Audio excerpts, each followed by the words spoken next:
Hello and welcome to The Buzz, the podcast of the Jazz Journalists Association, an international professional organization of writers, photographers, and broadcasters focused on jazz.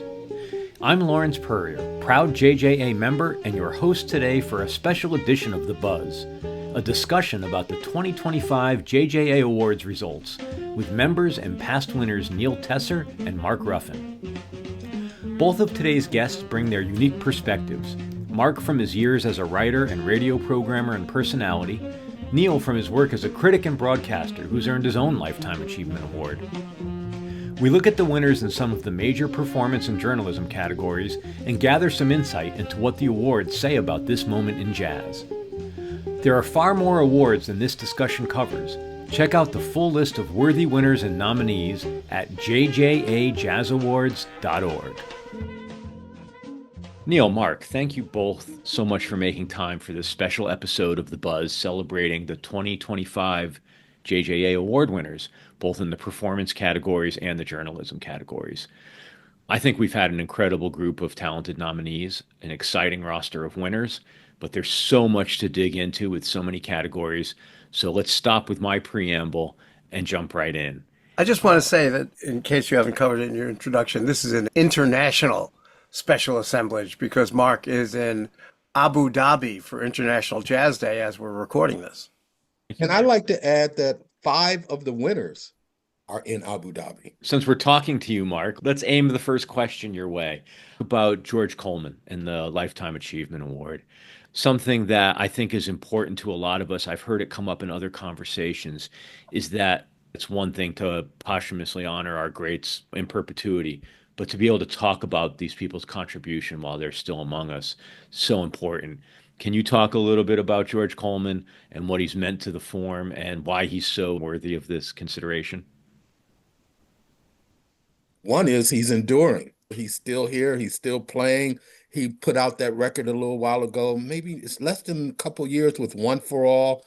But what I really have enjoyed about George over the last year and a half or so is the Miles in France multi-disc. Have you heard that, Neil? And George is just blowing. I haven't heard the whole set, but the original album that you're talking about, which came out from the Antibes Jazz Festival, I think.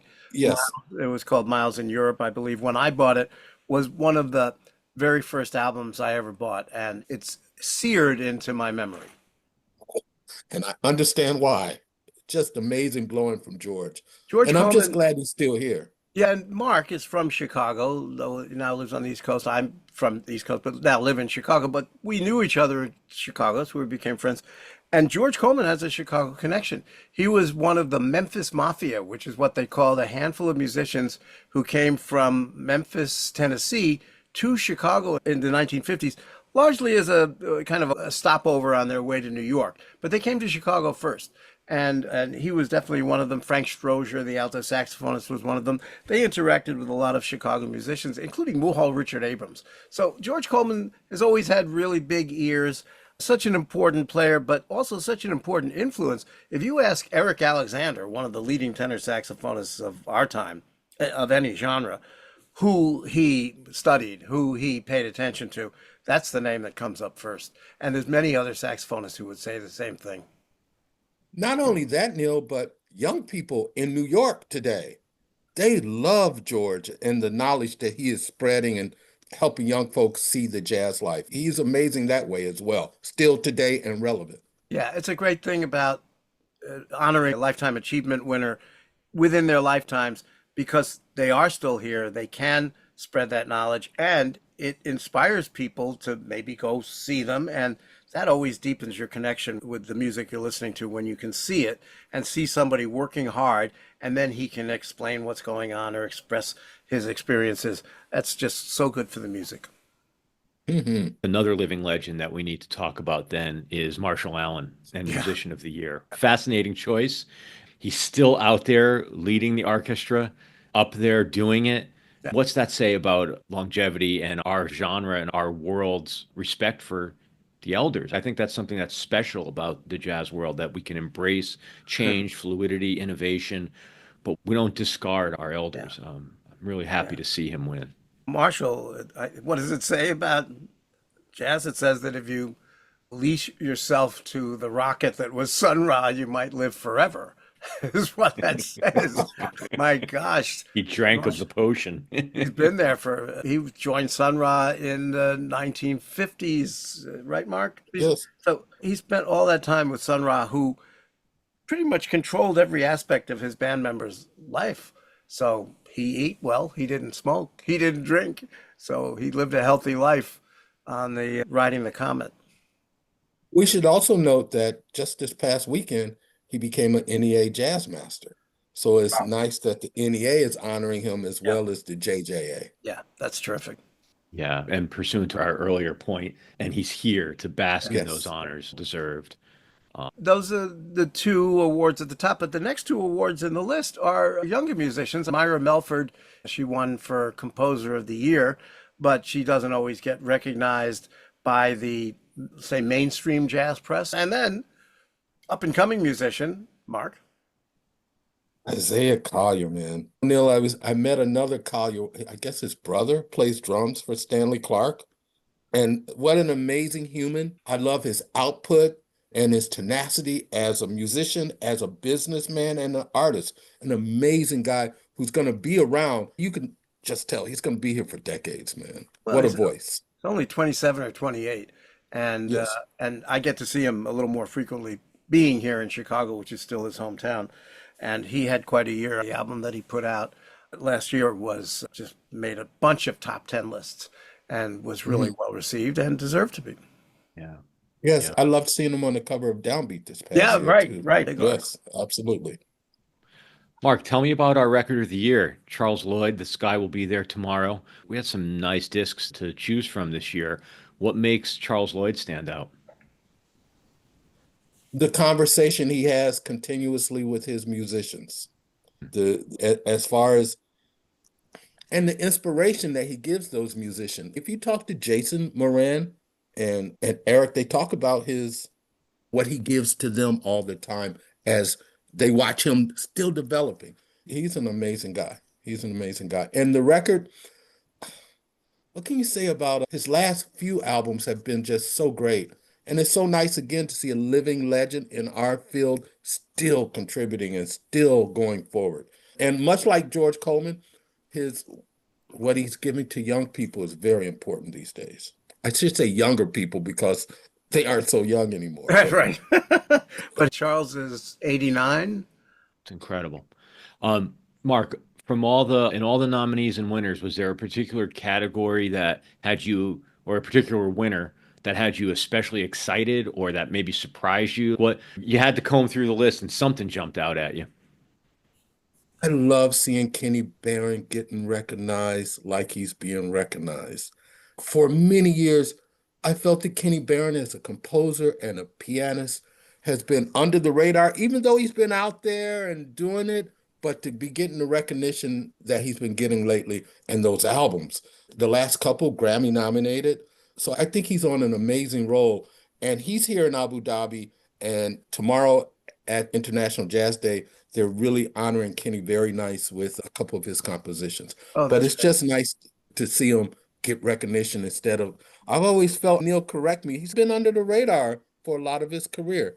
Yeah, I've thought about that a lot. First of all, it's not just a couple of he's had a lot of Grammy nominations. He's never won. That's right. But he's almost a perennial nominee, which is great to see. He's a wonderful player. I think that the reason he's a little under the radar is because he is so versatile and so malleable and can fit in with so many different groups that people don't hear him and go, "Oh, that's Kenny Barron." But the moment you do hear him, you say, "Wow, that's a great piano player." So I think that you'd recognize Chick Corea from 10 Notes. I don't think that happens with Kenny Barron, but I don't think that's necessarily a weakness. I think it's a strength that allows him to be part of so many different groups that wouldn't otherwise have a lot in common. And that maybe gets us into the idea of perennial winners, because Yeah, there are a talk lot about of that. them here, and they're deserving. But it does make me wonder, and I think all of us, about the nature of polls in general. This was a poll aimed at what musicians did and played the previous year. I would have preferred if some of my fellow voters in the Jazz Journalists Association had looked to see what everyone did this year. I'm just saying it would be great to see this open up a little bit beyond what we reach for first. There's a power to incumbency. You said there's power in incumbency.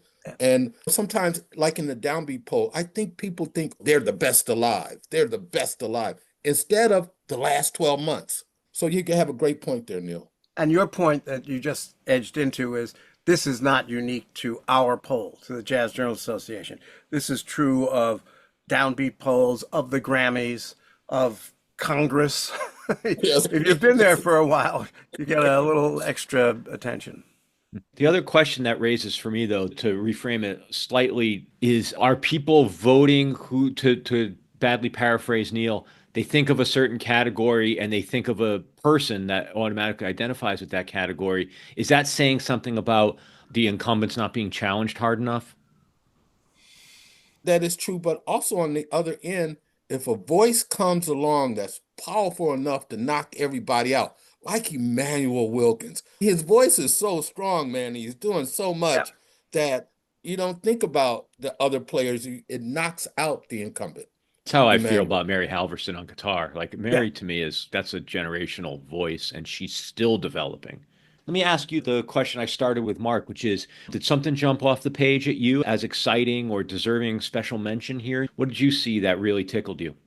A couple of things. One, Cecile McLaurin Savant is not a stranger to any of us, winning as female vocalist and also as part of a duet with Sullivan Fortner.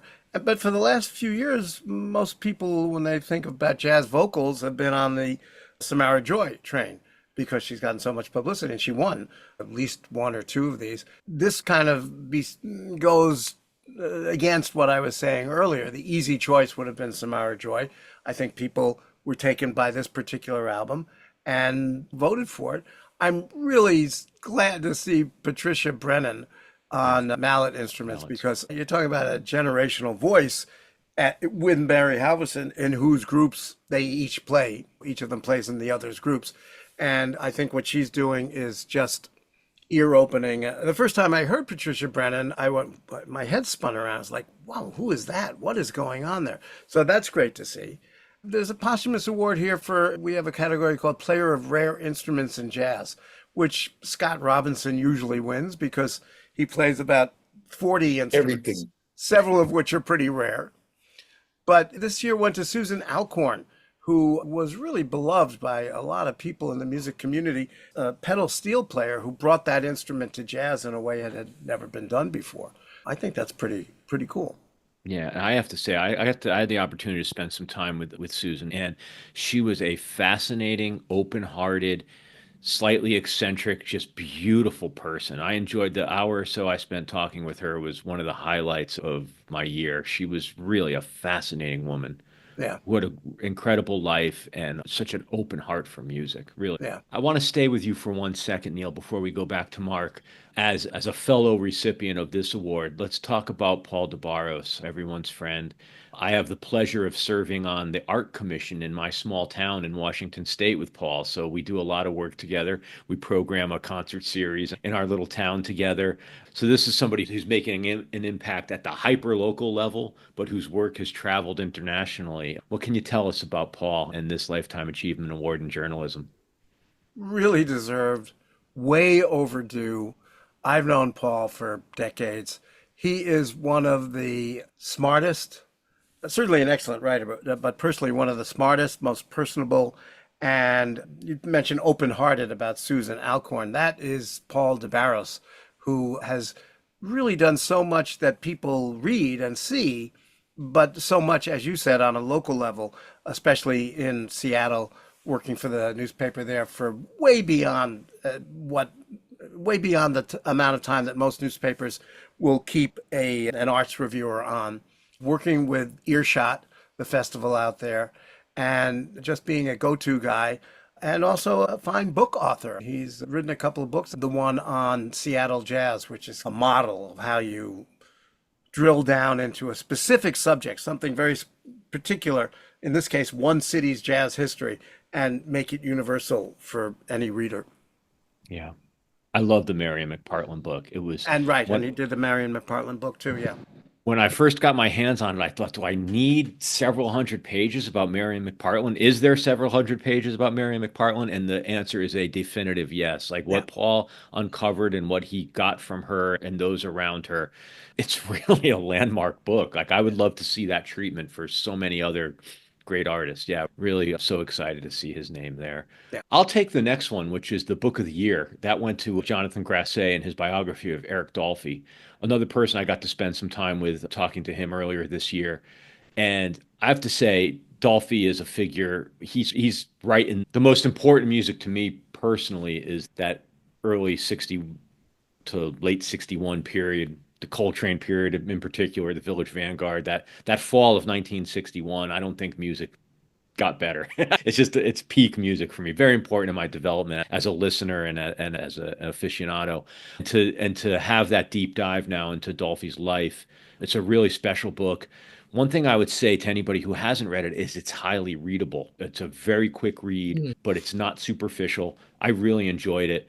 It's a wonderful book. I encourage everybody to pick it up. Very deserving of the award.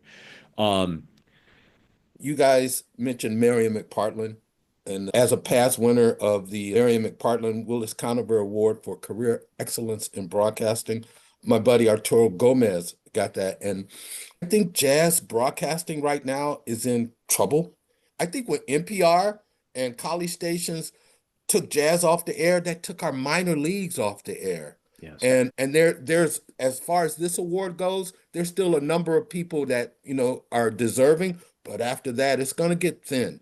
And Arturo is a wonderful overdue choice. He's has shaped two major radio stations, WDNA in Florida. Miami, and then from there he went to KUVO. He Yeah. changed KUVO totally, and just what a great spirit he is as a broadcaster. And I'm worried about the minor leagues. Yeah. No, I was really happy to see that. I've been actually voting for him for about the last 8 years. So I was glad that it broke through. Neil, if you will, talk to me a little bit more about journalism and where we're at in terms of some of our generational figures. I know we've recently suffered a pretty big loss in our community. Maybe you could talk Yeah, about. Francis Davis died a couple of weeks ago. And for me personally, when I was just starting to think about writing about this music, I read Gary Giddens, I read Francis Davis. Among the younger guys, we all read Ira Gitler and Dan Morgenstern and learned a lot of history. But it was from Gary and Francis Davis, I think, that I saw how deeply you could peer into the music and how perceptive you could be about it. Things that I'm still constantly trying to do for myself with limited success. And also the elegance and clarity of the writing. And as more people have talked about, especially Francis Davis in recent years since his death, and I was able to tune in, stream his memorial service last week, what comes up is that it wasn't just about jazz, it was about all the arts. It was about an approach to the arts that made him beloved among writers and also his editors. And one of them told the story about how he had been Francis's editor at the Atlantic Monthly, which he was a contributing editor for many years. And that when new ownership came in and they were bringing in a new chief editor, the old editor walked in after a week or so with a pile of magazines open to Francis's articles and said, "You have to keep this guy." So they let a lot of other writers go, but they kept Francis because that's how much he was respected beyond just jazz. It was really a shame to see. He'd been sick for several years, had not been really active writing wise for 4 or 5 years, but it's just a reminder to go back and revisit some of his work. Yeah. I'd be remiss, despite the fact that it's self-serving for the organization, but as we talk about maybe where broadcasting is going in the future, we do have this wonderful world of audio in the podcast realm, and this very podcast was was voted in by our fellow members. So the Buzz did win for Podcast of the Year, which is, I say it sheepishly because it feels a little self-serving for us all to talk about it. It's nice to know that our fellow members do listen to what we're doing here, and hopefully we're bringing them something of value, and that's reflected in the award. Yeah. As a way to take us into the home stretch, Mark, I'll start with you. Looking at these winners collectively, looking at the full roster, and even if you want to extend it back to the nominees, what impressions do you walk away from this year about the state and the health of our vibrant American art form we call jazz? If I take one category, the male vocal category, I used to be worried about the number of jazz vocalists, male jazz vocalists. I think in that category alone with Michael Mayo and Kurt Elling as bookends, it says a lot overall about the state of our music, that there are some new voices, exciting voices coming out along with the incumbents, as Neil said. And I think we're in a healthier place than we were maybe 4 or 5 years ago. There are a lot of new voices. And I think part of that is kids nowadays, they have knocked down the walls. They have knocked, so they're not afraid to try anything. Like Michael Mayo, do you guys know Michael Mayo has a band, another band based on the movie Shrek? I did not know that. Yes, and they're very popular in LA, and he's combining jazz elements with different things. So I think, to answer your question, Lawrence, I think when you look at the nominees, it says a lot about the future of jazz and also the masters. Yeah. Neil, before I let you answer that, I want to just echo something Mark said. I went to a show here in Brooklyn last night. The saxophonist Kevin Sun, great young saxophonist. I think he's really developing as a composer, especially. But he draws from video game music. This younger generation, they have their own songbook, their own influences, and it's only contributing to the form. And it's really beautiful to see. I agree with you. 5 years ago, I don't know if I would have had the same enthusiasm and excitement, but here in 2025, I find it really exciting. Okay, wait, I have to add to that. So yesterday I was at an event in Abu Dhabi, and there's hardly any jazz here, but it was a bunch of Herbie Hancock Institute fellows playing jazz and trying to explain it to a huge Middle East audience. And so when it came question time, one little girl, oh, I heard jazz on a video game. And she named a video game, and someone pointed out that was Roy Haynes. And so I do think video games is a new frontier for the young folks. Yeah, it's not something that we're familiar with, being who we are. I never got into gaming in any way, and I'm fascinated by what you just told me and the fact that it is going that direction. But I guess that this is, I don't know if we anticipated it, but it fits into a pattern where jazz has always taken what's around it and adapted it. I've always thought of jazz as a sponge, reclaiming and often re-energizing and uplifting.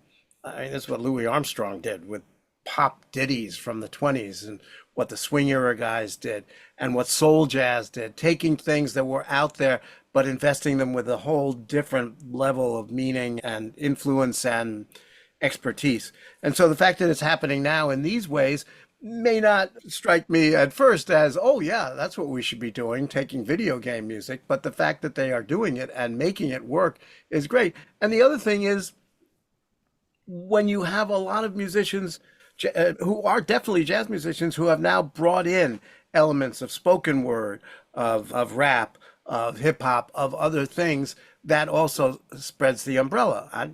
We could make a list of all of the albums that involved spoken word of some kind, whether rap or poetry, in the last year, and it would be longer than my arm. It's amazing how many people have been turning to that and creating these really hybrids of jazz and other forms. And I think that keeps it fresh, as long as we don't lose sight of, as this poll shows, Marshall Allen and George Coleman and Joe Lovano and folks like that, Branford Marsalis. I think that's really important. Yeah, yeah. And I think my contribution to this point would be, I love seeing so many women represented now. Oh, yeah. And across categories, Val Jeanty in the electronics category, and obviously Myra and Maria Schneider and Mary Halverson as some of the recurring Anat names. Cohen, Nicole Mitchell, Tamika Reed, Linda Mahon. Artemis. Yeah. Artemis. It's so exciting. Having more voices drawing from more wells is nothing but good, I think. Gentlemen, thank you so much. Thank you, Lawrence. Appreciate your service. Appreciate you dialing in from the far-flung corners of the globe, celebrating Abu Dhabi jazz. and Chicago. And Brooklyn in the house. And Brooklyn in the house. All right, my friends, be well, be safe, keep listening, and we'll talk to you all soon. Okay, thanks so much. Thank you, Lord. Cheers. Thank you, Neil. Mark, have fun out there. I want to hear more about it. Thank you, sir. Thank you, Mark Ruffin and Neil Tesser. Don't miss new episodes of The Buzz. make sure you follow us wherever you listen to podcasts. For more from the Jazz Journalists Association, go to jjanews.org. I'm Lawrence Peryer. Thanks for listening.